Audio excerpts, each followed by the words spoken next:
Today we're going to look at one of the more common calls that we get on a new installation or a probe replacement. The customer will call in and say, I've just put on a new probe, or I've just installed a new probe and a new transmitter and I can't calibrate. You'll see also that down in the lower hand corner of the transmitter it's flashing fault. You can clearly see that fault flashing there. This is an 876 PH transmitter connected to an 870 Dolphin PH10 sensor, and so we should ask this transmitter why it's flashing fault first. In order to do that, you press the function key, which you notice the FN lights up top here, and you press the diag key. And then it says view faults. If you hit enter, it tells you sensor failed, temperature overflow. And if you notice, if you go back to the measurement mode, the temperature isn't reading anything realistic, negative 30.55 degrees. Now this doesn't necessarily mean that we have a defective sensor. 99% of the time, what it means is we've connected a sensor with a different temperature element than the transmitter expects to see. So what we need to do is determine which temperature input this PH10 sensor has.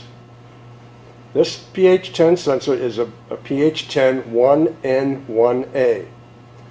As you can see by the picture here, the PH10 1N, by the virtue of that second 1 we have highlighted, has a 2-wire 100 ohm RTD. Let's go into the transmitter and see what the configuration is for the temperature input. We do that again by pressing the function key, and now we're going to press the configuration key. It needs a passcode. Our passcode is 0800. We're going to put that in by the alphanumeric keypad here using them 0800, and then we're going to press enter.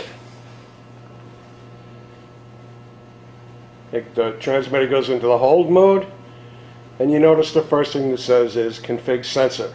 We do want to configure the sensor, so we're going to hit enter.